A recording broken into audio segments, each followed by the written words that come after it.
Doctor Faisal Memon है। मैं Ziauddin university hospital में as a interventional cardiologist work करता हूँ। आज मुझे जो टॉपिक दिया गया है रिगार्डिंग हार्ट फेलियर, उस पर थोड़ा सा पब्लिक अवेयरनेस के लिए डिस्कशन करेंगे। कोशिश करेंगे कि कुछ काम की बातें आपको बताई जा सकें। सबसे पहले तो हमें ये समझना ज़रूरी है कि हार्ट फेलियर क्या है। लोगों के अंदर ये मिसकॉन्सेप्शन है कि हार्ट फेलियर और हार्ट अटैक दोनों को एक ही जैसी चीज़ समझा जाता है। दोनों के साइन सिम्टम और दोनों के रीज़न्स में बड़ा फ़र्क है। हार्ट अटैक में जिस तरह सीने का दर्द और बाजुओं में दर्द, नेक में रेडिएशन, ये चीज़ें हार्ट फेलियर में नहीं होती। हार्ट फेलियर में यूजुअली जो अलामात होती हैं वो सांस का फूलना है, वीकनेस है, चक्कर का होना है, सोते में लेटने में खांसी का बढ़ जाना है। ये इनिशियल स्टेजेस में होता है और फिर जैसे जैसे ये हार्ट फेलियर बढ़ता जाता है आप अपने रूटीन काम नहीं कर पाते और सांस इतना बढ़ जाता है। खांसी के अंदर एक ख़ास किस्म के आपको साउंड्स आती हैं, जैसे बबलिंग साउंड्स होती हैं या सीटियों की साउंड्स आने लगती हैं। तो ये इस किस्म की अलामत अगर हो तो आप फ़ौरन अपने फिजिशियन से मिलें और इसको रूल आउट करें कि क्या रीज़न है। हार्ट फेलियर को अगर हम देखना चाहें कि क्या रीज़न है तो इसको दो में डिवाइड किया जाता है कि वो हार्ट फेलियर होते हैं जिसमें दिल का फंक्शन मसल्स जो है, फंक्शनल मसल वो वीक होता है, और दूसरे में मसल्स नॉर्मल होते हैं मगर स्टिल जिसके हार्ट जो है वो फेलियर में जा सकता है। रीज़न दोनों के डिफरेंट हैं। जो मसल वीकनेस वाले हार्ट फेलियर हैं उनमें इस्केमिक हार्ट डिजीज सबसे कॉमन है कि हार्ट अटैक होकर दिल के मसल्स कमज़ोर हो जाते हैं।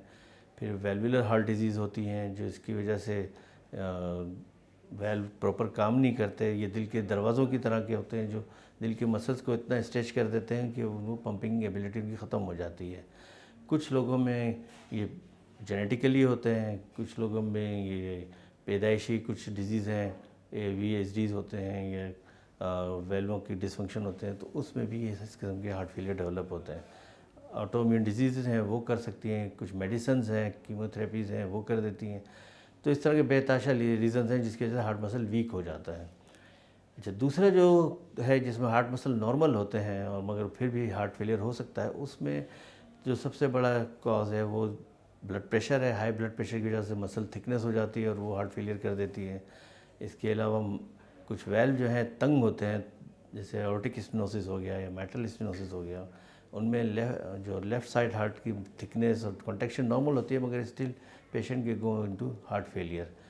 फिर दूसरे रीज़न में हाइपरट्रॉफिक कार्डियोमायोपैथी आ जाती है और कॉक्टेशन ऑफ ऑर्टा आ जाता है।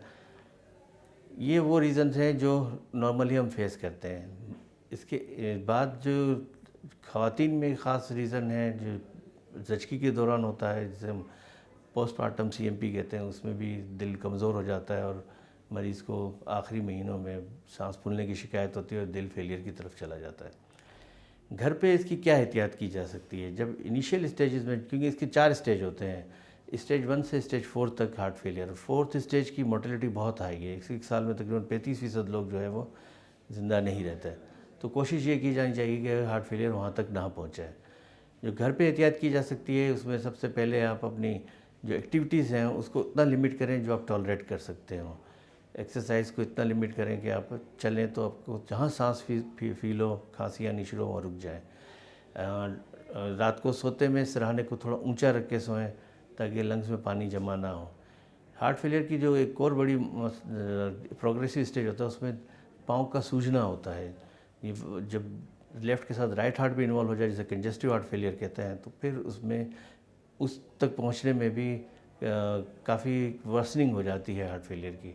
जब आगे जाके हमारे जो वाइटल ऑर्गन्स हैं उनको प्रॉपर ब्लड सप्लाई नहीं होती तो वो भी डैमेज होना शुरू है, जिसमें किडनीज़ हैं, लंग के साथ लीवर है, ब्रेन है, सबको मुतासिर कर सकता है। फिर आप आ जाएंगे डाइटरी प्रिकॉशंस में। खाने में क्या एहतियात करनी चाहिए? खाने में आप अपना सॉल्ट को रेस्ट्रिक्ट करें क्योंकि नमक की वजह से आपकी जो पानी रिटेन होगा और वो फेलियर को बढ़ा देगा। चिकनाई को कम से कम कर दें। ये usually saturated fatty acids fats होती हैं, वो शरीयानों को ब्लॉक करती हैं और उस वजह से हार्ट फेलियर बहुत बढ़ जाते हैं। ब्लड प्रेशर के कंट्रोल में रखें। नमक आप कम करेंगे तो आपको ब्लड प्रेशर भी बेहतर कंट्रोल हो पाएगा।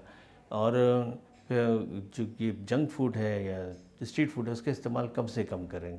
वो क्योंकि मल्टीपल टाइम ऑयल यूज़ करते हैं, उसमें ट्रांस फैट्स की मिकदार ज़्यादा होती है जो दिल की शरीयानों को और वॉल्स को नुकसान पहुंचाती हैं।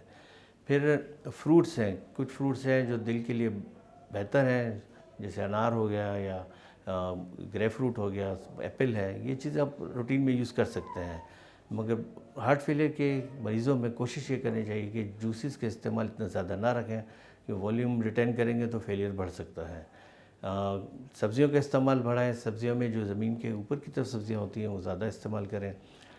शुगर के अगर आप मरीज़ हैं तो शुगर बहुत अच्छी कंट्रोल रखनी है, मीठा बिल्कुल बंद कर दें और वॉक को अपनी बढ़ाएं, एक्सरसाइज अच्छी करें, अर्ली मॉर्निंग आप ब्रिस्क वॉक करें और ये नाश्ते से पहले बिफोर मील होनी चाहिए। इससे आपका एक्सरसाइज टॉलरेंस भी बढ़ेगा और आहिस्ते आहिस्ते हार्ट की रीमॉडलिंग में भी आपको फ़ायदा पहुंचाएगा। अपने ऊपर स्ट्रेस को हावी ना होने दें और अपने काम को इतना लिमिट रखें जितना आप टॉलरेट कर सकते हो।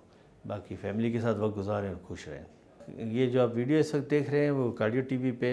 अगर आप चाहते हैं कि मज़ीद इस किस्म की मुफीद मालूमात आप तक पहुँचे तो आप इसको सब्सक्राइब करें, इसको लाइक करें और इस बेल आइकन को प्रेस कर दें। Thank you.